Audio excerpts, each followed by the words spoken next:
야곱의 인생 가운데 야곱에게 신앙적으로 가장 큰 영향을 미친 두 가지의 사건이 있습니다. 오늘 방금 읽은 본문에서 나오는 베델 사건이고요.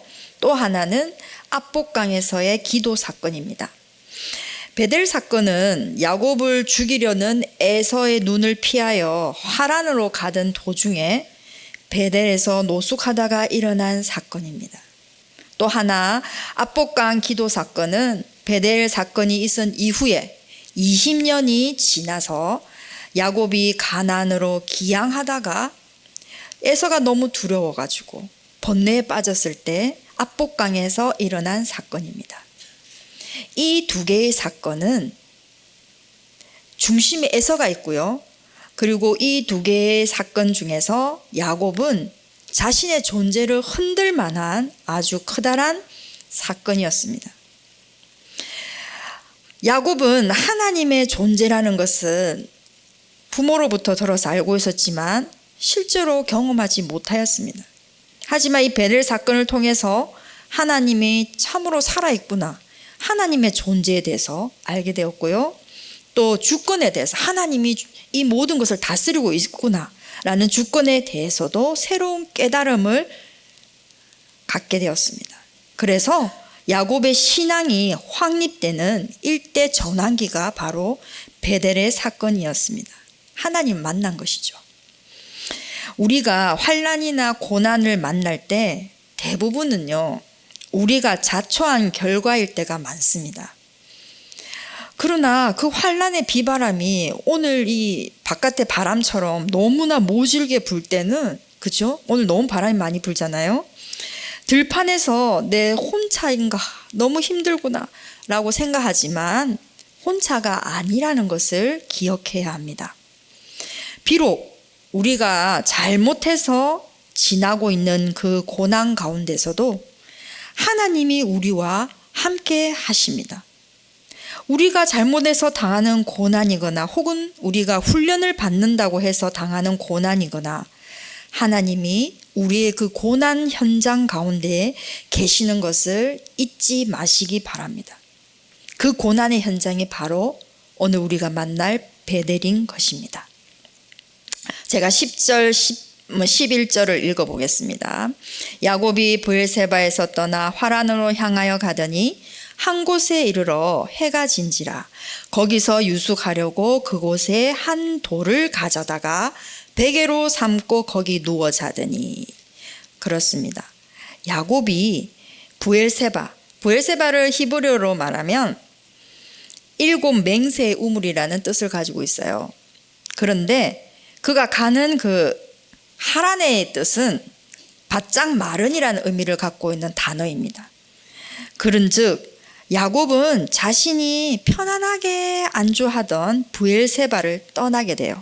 그리고 바짝 마른 미래를 알 수 없는, 기약할 수 없는 하란으로 향하게 되었습니다. 아버지 이삭은 하란에 있는 외삼촌 라반에게 가서 그들에게 딸들이 많이 있으니 그 중에 아내를 맞이하라고 야곱을 보내지만 사실은 야곱이 아내를 얻기 위해서 집을 떠나는 것은 아니지요. 형 에서가 야곱에게 쏘가서 장자권을 빼앗겼기 때문에 야곱을 죽이려 한 지경에 이르렀습니다. 그래서 야곱이 어쩔 수 없이 떠나는 것이에요. 첫날, 집을 떠난 첫날에 해가 질 때까지 걸어갔습니다. 그런데 해가 지자 더 이상 야곱은 걸을 수 없게 되었어요. 그래서 한 곳을 정해서 잠을 자야만 했습니다. 머나먼 길 하란을 향하여 정처 없이 걸어가다가 야곱이 머무른 곳이 바로 한 곳이었습니다. 야곱이 한 곳에 이르러 한 돌을 베개하고 누웠습니다. 야곱이 베개를 베고 들에 누운 것이 아닙니다. 위에 있던 한 돌에 몸을 기대어서 누워 잠을 청하는 것입니다. 그런데 그 한 곳이 바로 하나님을 만나는 곳이었습니다. 여러분, 내가 지금 떠나야 하는 브엘세바는 어디인가요? 내가 지금 가야 하는 하란은 또 어디인가요? 지금 내가 홀로 외롭고 고독하게 서 있다면 이 서 있는 들판은 어디입니까? 지금 내가 의지하고 있는 그 한 돌은 무엇일까요? 내가 자초한 길, 그래서 아무도 원망할 수 없는 길, 어두운 밤을 아무것도 기대할 수 없어서 마지못해 이 돌에 의지하고 누워있는 나 자신이라면 나는 어디를 바라봐야 할까요? 바로 하나님을 만나는 한 곳을 바라봐야 됩니다. 지금 염려하면서 두려워하면서 그 가는 길에서 우리가 취해야 할 그 한 돌은 바로 기도입니다. 우리는 하나님 만나는 그곳이 바로 기도의 자리가 되어야 할 것입니다. 제가 12절에서 15절까지 읽어드리겠습니다. 꿈에 본즉 사닥다리가 땅 위에 서 있는데 그 꼭대기가 하늘에 닿았고, 또 본즉 하나님의 사자들이 그 위에서 오르락내리락 하고, 또 본즉 여호와께서 그 위에 서서 이르시되 나는 여호와니 너의 조부 아브라함의 하나님이요 이삭의 하나님이라.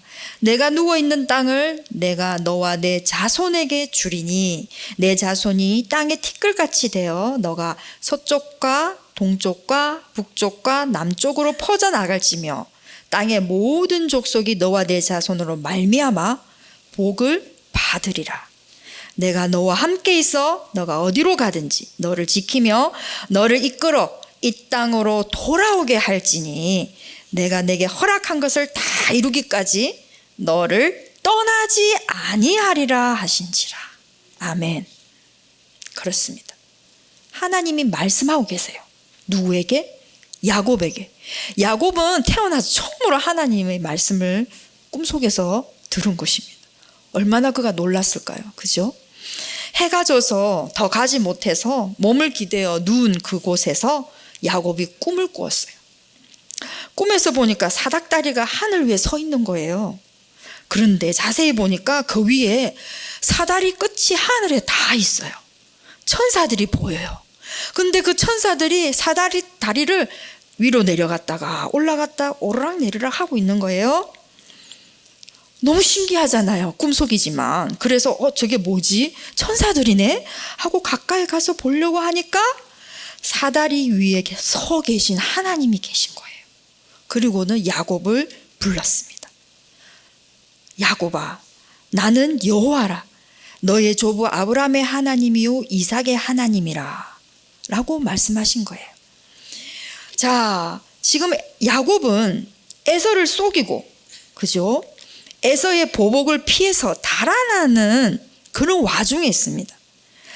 그런데 야곱은 결코 혼자가 아니었어요. 야곱이 걸어가는 그 길은 하늘 사닥다리가 연결되어 있었던 것입니다. 깜깜하고 어두운 그 밤에 하늘 문이 열렸습니다. 지금 내가 누워있는 그곳에 하늘 사닥다리가 있습니다. 그리고 야곱은 자기에게 직접 말씀하시는 하나님을 만났습니다. 야곱, 나는 여호와 내 하나님, 내 할아버지의 하나님, 아브라함의 하나님, 내 아버지의 하나님, 이삭의 하나님이다. 지금 누워있는 그 땅을 내가 내 자손에게 주리다. 아멘. 지금 제가 누워있는 그곳이 나에게 주시는 하나님 땅이라는 거예요. 근데 이 말씀은 이미 할아버지, 아버지에게 주셨던 동일한 약속입니다. 그리고 아브라함한테도 동일한 약속을 주셨죠.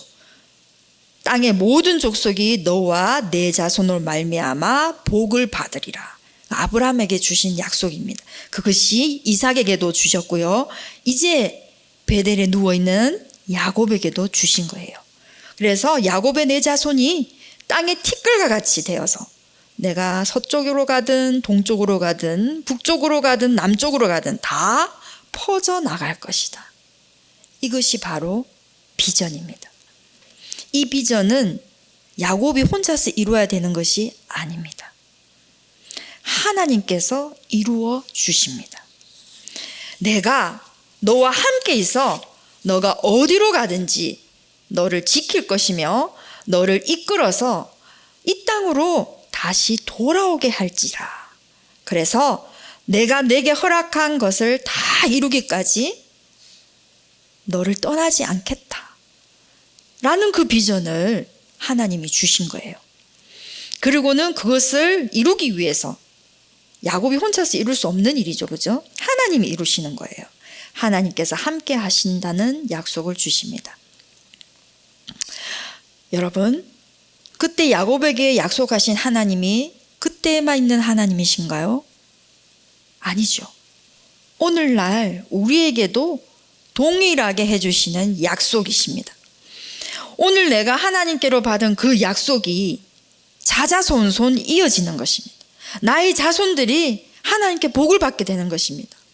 무엇 때문에요? 나로 인해서. 내가 가지고 있는 하나님을 향한 그 사랑의 마음이 내 자녀들에게 또 내 손자들에게 이어지는 것이죠. 그래서 우리가 잘 믿어야 하는 것입니다. 우리가 하나님을, 예수님을 잘 믿어야 되는 이유가 여기에 있습니다. 지금 내 마음이 쓸쓸하고 처량하고 내 인생의 거친 들에서 환란의 빗바람을 맞고 있으신가요? 여러분, 나에게 찾아오시는 동일하신 하나님입니다. 야곱만 찾아가시는 게 아닙니다. 우리에게도 찾아오시는 하나님이십니다. 그리고 우리에게도 약속을 이루어 주십니다. 지금 홀로 처량의 밤을 새우는 야곱과 같이 우리에게도 동일한 약속을 이루기 위해서 하나님께서는 지금도 일하고 계신다는 것을 믿으십니까? 아멘. 그렇습니다. 내가 좀 부족하고 또 내가 잘 깨닫지 못하고 그런 가운데 있다 할지라도 하나님께서는 나를 사랑하사 나를 지키시고 나를 이끌어 가고 계신 중에 있는 것입니다. 자, 야곱에게 그 약속을 해주신 이후에 하나님께서는 약속만 하고 가만 계셨을까요? 아니죠. 야곱이 하란에 도착했잖아요. 하나님도 하란으로 가셨어요. 야곱이 또 어떻게 됐습니까? 하란에서 라반의 집으로 갔잖아요, 그죠? 그때도 하나님이 야곱과 함께 가셨고요. 또 양을 쳤습니다. 야곱의 직업은 목자잖아요, 그죠? 그래서 양과 염소를 키우고 들판에 그들과 함께 먹이를 먹기 위해서 너무나도 고생을 했는데 그 들판에서도 하나님이 함께 가셨다는 것입니다.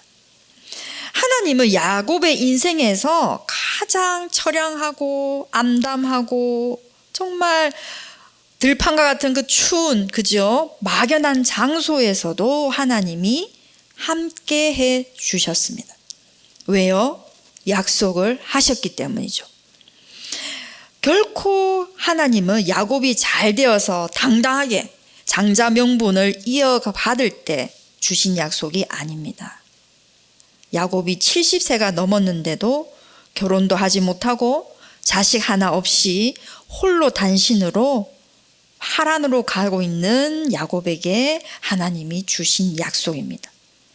야곱은 좀 성격이 소심하고 좀 겁이 많은 그런 사람인 것 같아요. 그렇지만 하나님 그런 것에 개의치 않으시고 똑같이 약속을 주십니다. 하나님과 만난 이 만남으로 인해서 야곱은 파란만장한 20년을 견딜 수 있었고 잘 보낼 수 있었습니다. 얼마나 그 노예, 그죠? 라반의 외삼촌 집에서 노예 생활 비슷하게 하잖아요. 부인을 위해서 14년을 일하고 또 라반 삼촌을 위해서 6년을 일하고 도합 20년을 너무나도 진짜 눈 붙일 새도 없이 고생하며 일했습니다. 근데 어떻게 견딜 수 있었을까요? 하나님이 나에게 주신 약속이 있었기 때문에 견딜 수 있었던 것입니다. 라반이 야곱을 속여도 라반이 품삯을 제대로 주지 않아도 낮의 더위와 밤의 추위에 너무나도 힘들어서 눈 붙일 겨를이 없어 힘들 때도 야곱은 하나님이 나와 함께 하신다는 그 약속을 믿고 견딜 수 있었던 것입니다.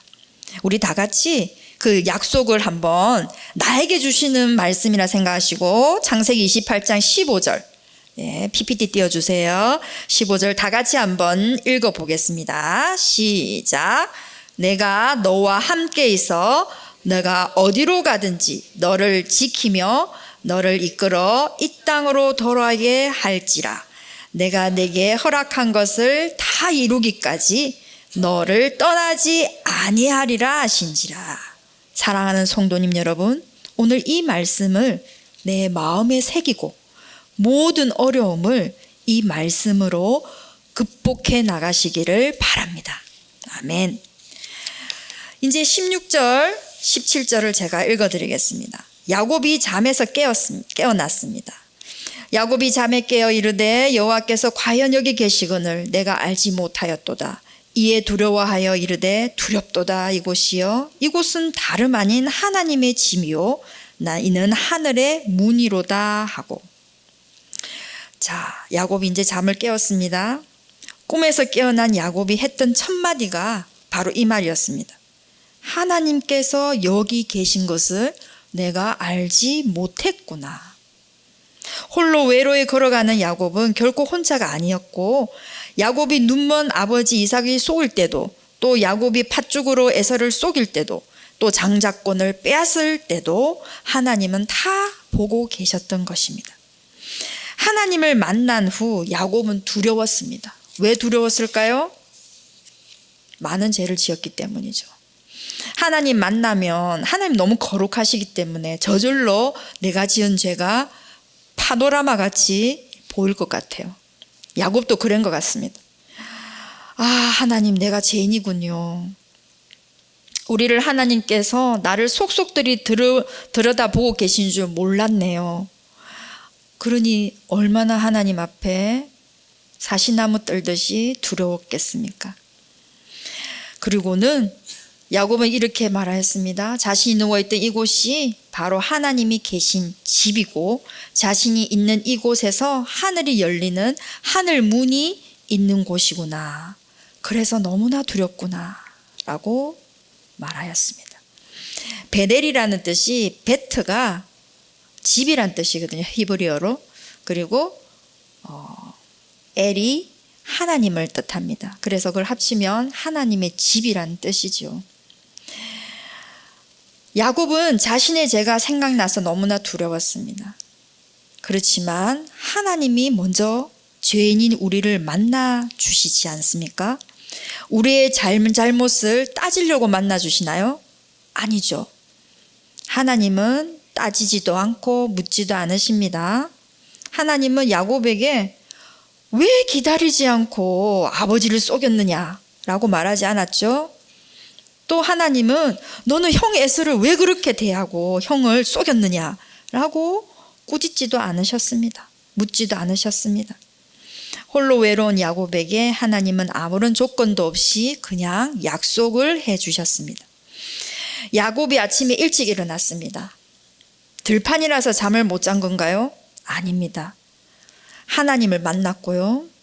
또 하나님께서 함께 해주시겠다는 약속을 얻었습니다. 하나님께서 동서남북을 퍼져나가는 그러한 비전을 자신과 자신의 자손들에게 주셨습니다. 그러니 얼마나 힘이 솟아나겠습니까? 일찍 일어날 수밖에 없는 것이죠.